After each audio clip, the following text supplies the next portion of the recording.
cloud. Whew, I'm nervous. Much harder to talk with your heart than with your head. Okay. If you're ready, I'll do the introduction. Okay. Hello, everyone, and welcome to another episode of Outright TV. My name is Jessica Stern, and I'm the Executive Director of Outright. And today I'm joined by my colleague and friend, Chandler Bazemore, who is the Senior Development Manager at Outright. Hello, Chandler. Hello, Jessica. And I'm very pleased to be speaking with you in this context. We've spoken on many a Zoom call, but we've never had an audience before. Exactly. But you know, this call was actually your recommendation, and you suggested that that as a part of the Outright TV series, we pivot from the ways that Outright sheds light on human rights violations based on sexual orientation, gender identity, and sex characteristics at the international level to looking at the pattern of racist violence against Black Americans here in the United States, where you and I both live and work. Yes. And I really appreciated your willingness to have that conversation, and you're putting it on the table and saying, let's do the work. Exactly. So, it's definitely a testament to the environment that you've created, one of safety, and one that people are encouraged to share. So I'm happy to have this conversation and feel very comfortable having this conversation with you specifically. Thank you very much for saying that. Well, I think it's important for our viewers to know that since the brutal murder of George Floyd, Ahmaud Arbery, Breonna Taylor, and the racist attack on Chris Cooper in Central Park, New York City, Outright has been engulfed in a dialogue internally about how we can do more to decenter white supremacy in our own work. And in that effort, we've done a number of things. We've joined coalition statements. We've called for the defunding of police departments. We've called for reparations for the history of racism in the United States, specifically experienced by Black people. We've issued our own statements and op-eds. But actually what we need to do is a much longer, more internal process that looks at what concrete actions we can take as an organization to make sure that we're centering racial justice in our work. And I think part of how we start that is by turning to Black leaders within our organization like yourself to help give us a reality check. So you wrote out some questions that are going to guide us. And the first one that you wrote was actually about setting a foundation for the conversation. And it's about your personal definition of racism. Yes, and this is really drawing back to my time in college, and I had a history professor that was very profound and really impacted me. And what he shared with me was that all of the isms are about power. So you have capitalism, you have communism, you have socialism, you have racism. So it's about power. It's not about individuals, it's about who has power and who has the access and how they control that power. So in the context of racism, racism is what race has the has all of the power pooled together that they can exclude others, benefit and reward whoever they choose or what race they choose, and they can set into place systems that do the work for them. So the system is set up to keep one race down. Set up the system so that one race will always thrive. So when we have the conversation, and I've had this conversation, can a Black person be racist? My answer is no, because for me, it's about power. Can a Black person be discriminatory? Yes. Can a Black person be prejudiced? Yes. Can a Black person be ignorant? Yes. But when you come down to the fundamentals of racism and about that distribution and access and utilization of power, Black people do not have that in this country. So we need to, if we want to have this thorough conversation about racism, let's understand the context of racism and what it means and how it's been utilized. I think that was really incredibly helpful to establish a definition. And also, you know, many of the viewers of Outright TV are sitting in countries around the world, including in Black majority countries, right? And they're looking at what's happening in the US and they don't understand it, right? You know, how can this country that has the rule of law, that had Barack Obama as president, that has so much Black genius, be so far behind in promise and reality? And I think you said it really powerfully. It's about power. And by saying it's about power, what you're underscoring is who has money in this country, who holds elected office, who the CEOs are, who sits on the editorial board of the New York Times, right? Who has power? Exactly. And when you think about it, is as far as who's setting up the rules, who's setting up the education system, who is setting up the systems that support. So when we look at our country, and this is me calling on my history major and my history degree. Bring it, do it. When we look at how this country is set up, our three governing bodies, the executive, judicial, and legislative, if you look at the history in 400 years, even though they are supposed to act as one and represent one consolidated source of power, looking back over the 300 years, out of those 300 years, only 1/3 of that, Black people were in power, and that's the 8 years of President Obama. Outside of that, the judicial branch, the Supreme Court, how many Black judges have we had there? In as far as the Senate and Congress, and that, so power has been, this accumulation of power has been in our country's DNA from the beginning, from the first time that slave ships landed here in 1619, and we saw that there was another race on the scene, and the rules were put in place to diminish them, to dehumanize them, to all of the restrictions placed on them to keep one group in power, one race in power, one sex in power. So it's part of our DNA. So in order to talk about racism, one, we first have to have the courage to have the conversation, but we also need to look at it for what it is, and not be intimidated or scared to call a thing, as we say. Yeah, there's a number of points that come to mind in that, which is that in order for white people to hold on to the accumulated power and money and privileges, there is the flip side of the coin, which is the diminishment, the oppression of Black people and people of color that has to happen, right? I mean, these are direct correlations. Exactly. I think that part of what I'm a little bit nervous to hear about is how you started to develop, you know, an analysis of racism growing up as a Black man in the South.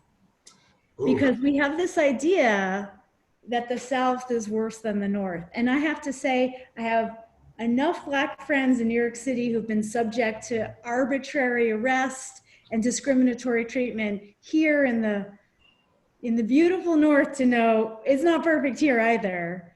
But you have said the South was acutely bad and it was a place that you chose to leave. What was it like for you? It is the South, and I grew up in Virginia, which is not the deep South. And so, but the one interesting thing about Virginia is that it was the capital of the Confederacy. So really all of these ideas, the ideology, the philosophy, everything that the South got behind to perpetrate the Civil War initiated in Virginia. That was the hub. So Virginia has a very strong connection to the civil rights or the Civil War mystique and initiation. So when you grow up in the South, you immediately know about the Confederate flag. And once you're old enough to understand what it means, what it represents, there becomes a division in the sense that there are neighborhoods in my city that I grew up in that they have Confederate flags on the flagpole right next to the American flag or outside of the American flag. You have trucks that have bumper stickers and all of that. So it's all encouraged. And then you start to see those images and things, growing up and going through high school. One of my friends, and I use that term loosely, someone that I grew up with that we've known each other because we went to school together for years. He had a Confederate belt buckle, so it's like the paraphernalia of it all is there and on display. But and what does that make you feel? I mean, what is it that white people who think it's kitschy, it's historic, what are they not understanding? Because how do you read those Confederate flags? I read them as there is a view that you have of that time in history that is a disconnect with how people should be treated. Yeah. Because a lot of the conversations it's a very romanticized view of that time. And that's one thing that I can't reconcile with, because it might have been romantic for one group of people, but it was a nightmare for others. And to support or to encourage or to uplift that time period and try to rationalize it is disappointing. Because again, it's not about, we aren't looking at things honestly. There's no kind of sense of transparency about what this period of time was. So one thing that you had mentioned was about how was it like, growing up in this environment? And I thought a lot about my time growing up and what it is to grow up as a Black man in the South. And I would say you always have conversations about race all throughout your life, but there are 4 pivotal conversations that you have. The first conversation is when you're 5 or 6 years old, where you're going to kindergarten. This might be your first time outside of the house, and your parents sit you down and they say, you're going to be going to a new place to spend a lot of time. You're going to school. You're going to be around people who don't look like you, but you want to be nice. You want to make friends. You want to make sure you share. You don't want to start fights. But if things happen, you can go to the teacher and go to the principal. They're your friend, and tell them. Now, full transparency, my mom was a teacher, so the teacher part of that was a little bit of her supporting her, but it was true. You have that conversation. So on a very, very basic level, and a level that a child can understand, you're just introducing to them for the first time. You're going to see other people who are just like, who look different than you. And how do you treat them? You become friends with them. You share with them. You be nice with them. So that's the first conversation that you have. The second conversation that stands out to me is when you are 11 or 12 years old. And for Black boys, that's a time of puberty. So now the conversation changes, because the conversation is, people are going to see you differently now. People are going to be scared of you. People are not going to see you as the boy that you are, but as the man that threatens them. So you need to be careful about how you interact, because now this is the time you start to spend time with your friends. You explore that independence of being out and being alone. So it's kind of like when you're out with your friends, understand when people see a group of Black young boys, they're going to think a certain way. They're going to think you're up to no good. They're going to think they could come up and talk to you and say anything to you. So be careful. And if you were at that time had mixed friends that you were hanging out with, the message was, don't do what your white friends are doing, because nobody is going to say anything to them. they're going You're to going to take the target hit. you and blow up what you say. So that's the second conversation that you have. The next conversation you have is when you're 16, and that's when you're getting your license. And then it gets real dark. It gets real dark in that when the police pull you over, make sure you don't get out the car. Make sure they see where your hands are at all times. Don't make any sudden movements. Don't talk back. It's yes, sir, no, sir. Your goal is to come home alive. So you go through your life and you get all of these messages. And in some ways they're confusing because they start out so innocent and positive, and then they slowly get darker. So that's the conversation you have when you're 16. The last big conversation that you have is when you turn 18. And for me, it was when I was going away to college. Because that conversation is outside of all of the joy and accomplishment, all of that, it's now you're an adult. You're not protected by your age and being a child. So anything that happens to you, you want to avoid getting in the system. You want to make sure that you behave yourself so there's no reason to get arrested. Because once you're in the system, they got you. And it's hard to get out of the system. You know, you're going to be going away to college and you're going to be meeting all of these people from different places around the world, around the country. Understand how they're going to see you. Understand now you're competing with them. Now all of this competition comes into place. So make sure you, and this comes back to, as all of my Black friends who went to college or otherwise tell you, you have to be better. You have to be stronger. You have to be smarter. You have to be more on top of your game. Because now you are becoming America's worst nightmare. You're becoming an educated Black man. That's one thing that, and I say white people or white society can't handle, because you're going to know how they should treat you. You're going to know that what they're doing is wrong. You're going to be able to call them on the microaggressions, the macroaggressions. You're going to be able to call them on all of that because you're going to know more. And that's going to intimidate people, infuriate people, and make sure that that's when the retaliation comes in.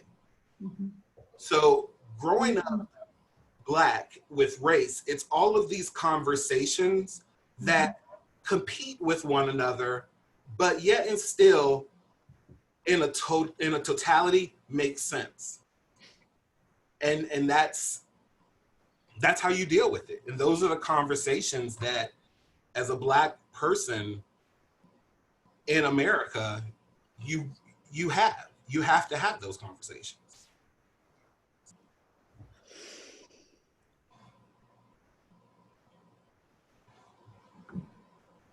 You know, I've just been thinking a lot about my own brothers. All of whom are white. None of whom had these conversations with my parents. You know, one of whom he's 6'4", he's built like a linebacker. You know, his physique and George Floyd's physique, apart from the color of their skin, very similar, right? Exactly. And he was a bad boy when he was growing up. He got into trouble. He did all the things you're not supposed to do. You know, yeah, my brothers didn't have to grow up with this level of threat or fear, right? No one said to them, you're America's worst nightmare, right? Yeah. So when I just think about the psychic burden that you lived with compared to what your white peers lived with, it's like having like a weight on your shoulders all the time. And the fact that you managed to be nice to people and cope and find joy and success in spite of this pressure that you're living with it is paralyzing to imagine. And yet you and Black Americans live with it all the time. We have to. It's almost like you don't have a choice. You know, you can either learn to swim with the tide or you can be drowned by it. And what motivates me is the fact that I come from people who have suffered so much more. You know, if I can't get through the tiny microaggressions and in the big picture, even those macroaggressions, if I can't get through those where my great grandparents were able to make it through slavery and deal with that, I can't complain about it. Or I can complain about I can't not let it overcome me. I have to push through.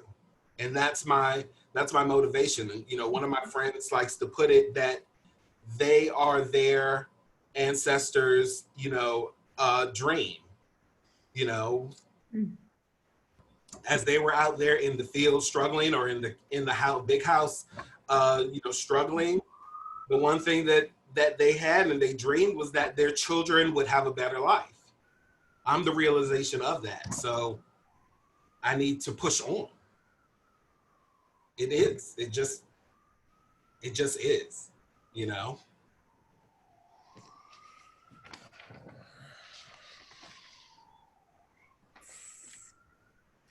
All right, I'm gonna pause while I process that emotionally and look for some of the other questions.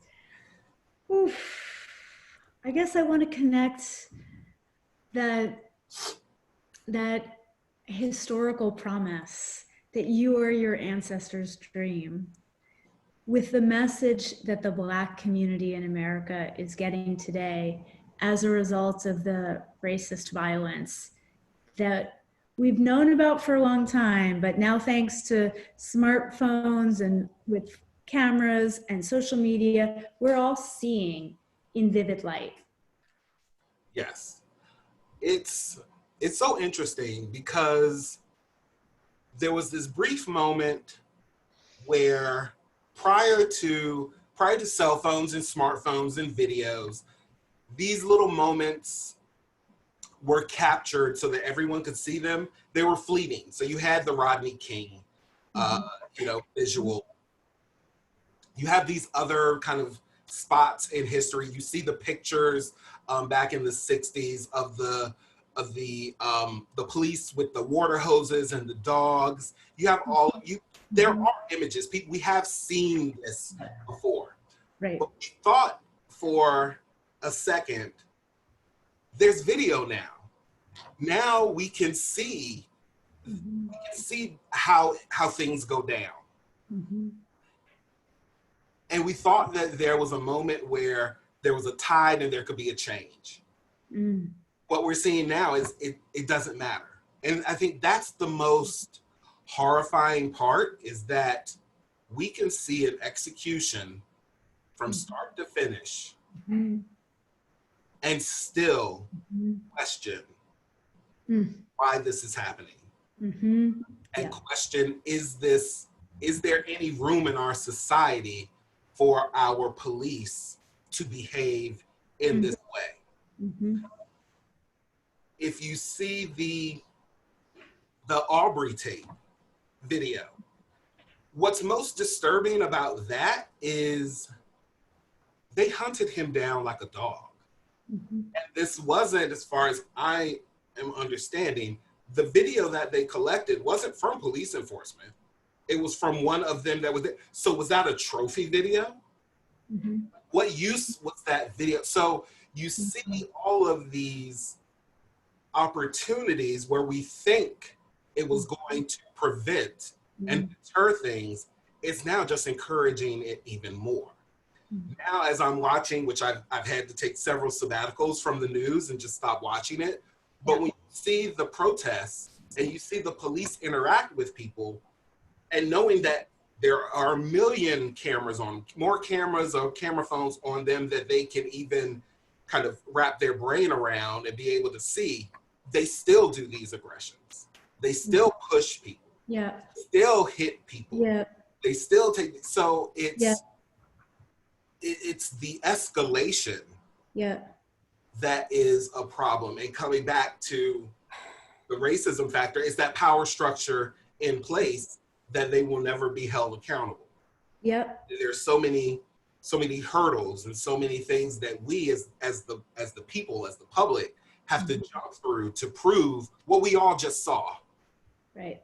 was negative. So it's hard to see where we are right now and how we get on the other side of this, how we get through this. Can I ask you a follow-up question, Chandler? Yes. I mean, the question is this violence different than other violence we've seen? Are these protests going to have a lasting systemic change?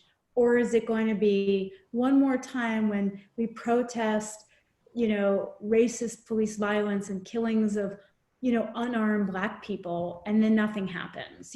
One bad apple, right? Right.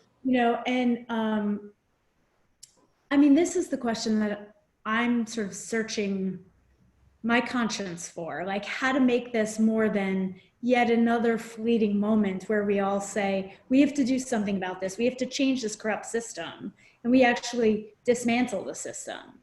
Right. And so I wanted to ask you, from your perspective, as a Black person, is this a moment when you feel, can you have hope for change? Yes, you can. And I would say, going back to the first part of the question, I don't think this violence is I know this violence isn't anything new. It's now we are seeing it. And now there is more of even though it's a fragile structure in place, there is a structure in place to share the visuals and share the incidents so that that people are more aware that they happen. Mm-hmm. Mm-hmm. So yes, the reason that I have hope, and I put on my hope hat, is because this feels different in the sense that there is more of a community-led resistance. The protests are not just a couple of days. They've been going on now for over a week. And it's like there's no, slowing them down. Yes, there obviously it's going to ebb and it's going to subside, but I think that there is enough discussion about it, and whether it is action or voiced by guilt, because everybody is stepping up now to say how wrong this is, and police injustice and all of that. Whether it's guilt related for people to speak up at this point in time, I think there are more voices. So I think that there's going to be more opportunity for action. Mm-hmm. But we've been down this road before. Mm-hmm. So I'm not holding my breath for legislation or action, because the system is still in place. But I think that we have more information to work with now to hopefully build a stronger and a tighter and a larger and more influential base to the movement. Okay, well then I'm going to have to ask you the hard question. There are a couple of hard questions still coming your way. The question is, what does change look like? That's the most important question, right? What does it look like? And I ask that for you on many levels, but you start and then I might ask it from specific angles. I think change looks like a redistribution of power and a willingness to share power. And that's the key there. because anyone who has power doesn't want to lose their power, but in order to share and for things to be more equitable or equal, you have to give something up. The pie is only so big. And if we want more than a slice and we say we want the pie to be distributed evenly, somebody has to give up some pie. Right. So I think Right. change looks like an equal distribution of power and acknowledgement and addressment of past injustices, and to have a plan in place to fix those systemic institutions that perpetuate that and encourage that. Which institutions? The institution one, the institution of the moment is the police force and the police department. Let's dismantle that, because one, the main problem that I see with the police department is that their union has too much power and influence. Because a lot of the reasons why officers who have infractions can't be fired, have to be suspended, can get taps on the wrists for all of these injustices, have them buried so that they never see the light of day, is because the police union is as powerful as it is. So is the answer to dismantle them? And one, as far as defunding them, yes, there's no reason for any police force to have a tank. There's no reason for any police force to have a bayonet as part of their arsenal. But if we want to look at dismantling things, then in restructuring and building them up, why can't we have a community board that works with the police union or their investigative unit when these infractions come up, especially when these infractions are at the feet of the community? There should be a community board that is also weighing in on what the answer should be, what the punishment should be, what the solution should be. Because as of right now, communities feel lied to, they feel ignored, they feel left out of the conversation, they do not feel like it is a partnership. And we need to create those institutions or create those systems where it is a partnership. So that's right there. So let's address these power structures. Let's look at the case that for many instances, the rate of Black men or Black people going to prison and getting tougher sentences than their white counterparts.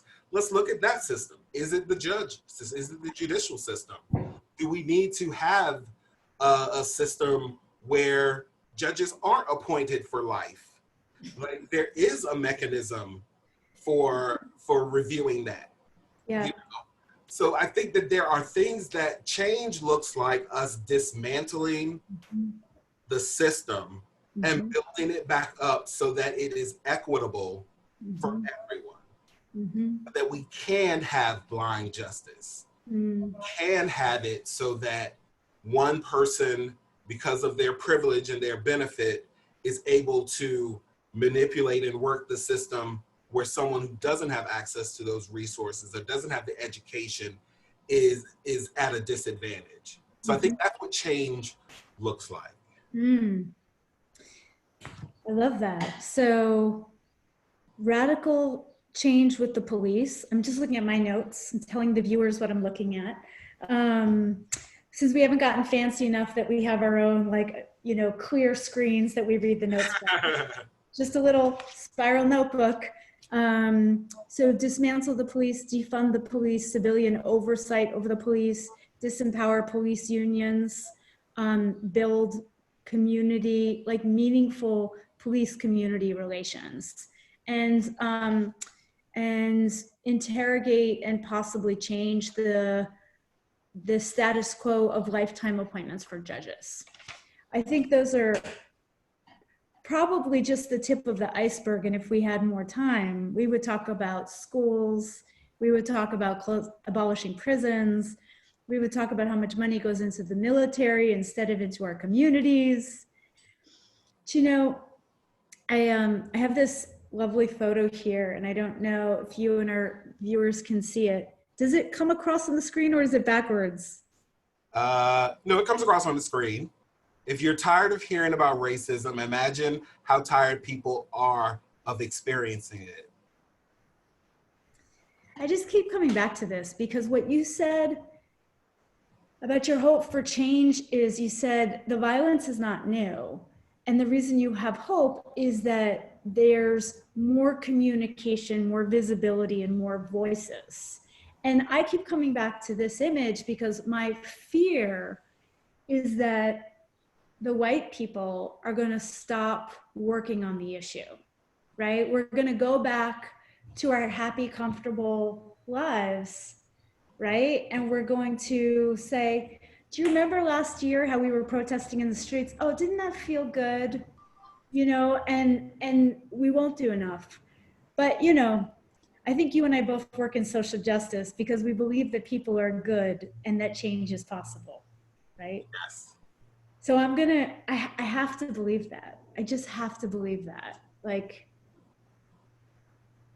I shared with you and our colleagues in a staff meeting that, you know, for the weekend I drove by this like upper middle class majority white town and they were protesting police violence and they were marching in solidarity with the Black Lives Matter movement. Now, if they're still doing that in 6 months or a year, then we will have radical change, right? Right. Yeah, it's the reason, and I share that with you. The reason that I have to have hope is because I have to fundamentally believe that people can grow, evolve, and change. Mm-hmm. Because if we can't, and that's what we are saying about our society, then why are we doing anything? Mm-hmm. If there isn't the opportunity to grow, there isn't the opportunity to learn, there isn't the opportunity to recognize that I was wrong and I need to fix things Yeah. and at least ask how that can happen, then why are we doing any of this? Right. You know? I If, do. I if do. We have to believe it. I mean, why else are we on this planet if not to leave it in a better place than the way we got it? Really. There just has to be more than us. So Chandler, I know that our colleagues in our communications department have said we're only supposed to talk for 15 minutes, but you and I decided to break the rules and talk for 45. And we don't care what they say because we know that this is genius and also extremely, extremely important, reflective of our values and also your courage, willing to share your analysis and your story. I wanted to ask you, in conclusion, what you want from allies. what I want from allies is for them to continue to push the dialogue and the conversation with their white counterparts. Mm-hmm. Because I think that there is a level of acknowledgement of the role that white people have played over history in a historical sense, that have played to the detriment of the Black family, Mm-hmm. that until we reconcile with that and have true and deep understanding and acknowledgement of that, we can't move forward. Mm-hmm. It's kind of like, okay, well, let's get to the good part. Let's get to the part where we fix it. No, we need to understand how we got here. You know, like when you were a kid and your mother said, go sit in the room and think about what you've done. Go sit in the other room and think about what you've done. And like be able to deal with it, because, and that's not going to come from me. I am not the messenger for that action to happen, because people are going to be defensive. People are going to be too scared to acknowledge that, you know, the explicit and the complicit part of it. I'm not the messenger for that. You as a white ally need to have those conversations, because, you know, as they all say, we all have conversations with our own races that we wouldn't want to have outside of that. You know, we all say those things. It happens. But that's how that conversation happens. So you need to push that along. Yep. So that's what I would want allies to do, is to be brave enough to have those uncomfortable conversations and encourage their counterparts to accept the responsibility of it. You know, and also get to the point where it's like, I don't agree with it, and I guess I get frustrated of, I don't agree with, you know, people being mistreated. I don't agree with racism. I don't agree with oppression and everything, but you don't do anything about it. Right. You know, there's no action behind it. Let's define it. Let's take atonement for it, acknowledge it, and now let's work together to fix it. Like, I don't have time to tell you how wrong slavery was. Like, there's enough out there for you to come to that conclusion on your own. You know, it's kind of like inviting the maid to come to the party, and then at the end of the party, it's like, hey, everybody, let's clean up together. Like, okay, I clean up for you every day. Like, this is my day off. You know, like, let's go and let you all handle it. So I think that's what I want allies to do, is to have those conversations and push the dialogue forward. Well, I want to tell you how deeply moved I am by this conversation we've had today, and how honored I am that you trusted me enough to have this conversation with you. And, you know, I want to just say that this is, I like to think that Outright has always been an anti-racist organization, but I think there's so much more that we could have done in the past and we need to do going forward to make that analysis explicit.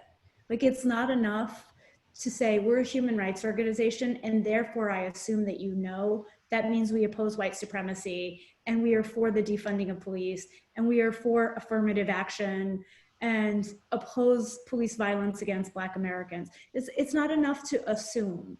We have to center that in our work, in our communications, in our hiring, in our board, all of it. And so that's part of the sort of wake up call that I feel personally right now, that like, if we're not more explicit, we could be perceived as a part of the silence that has permitted this violence and these structural inequalities for too long. So I'm very sorry that we always have to learn these fucking lessons, but we are learning. And as you said, how did you say? You said people can grow, people can learn, and people can change. And let it be the LGBTIQ movements, let it be all of the US, let it be the world. And I'm just gonna repeat the two action requests that you called out to allies. One, push the conversation with your white counterparts. Have the conversations that Black people can't have, shouldn't have, that white people are responsible for. And two, accept responsibility for how our well-being as white people has often come at the expense of the well-being of Black people and Black families. Yes. Those are very important recommendations. And if I could add two, the third is stick with it. Don't get tired, don't get bored. Don't feel like you have to get back to your real life. Keep sticking with it. This is the work of a lifetime. And fourth, donate, donate, donate. Donate to Black-led organizations and civil rights causes. This is the time to participate in the redistribution of wealth. And then finally, you know, defund the police and let your elected officials know that's a part of the strategy for change. Do you want the last word, my friends? The last word is that we can get through this. I think the strength that I know that exists in the Black community, I think that strength exists within all of us. And if we want to see that change, we're gonna have to work for it and we're gonna have to be strong. So I think tap into your strength. You heard it, audience. Tap into your strength, says Chandler. Thank you for tuning in for the most personal, raw, and brave Outright TV episode. We hope you appreciated it as much as I did talking with you. Thank you, Chandler. Thank you.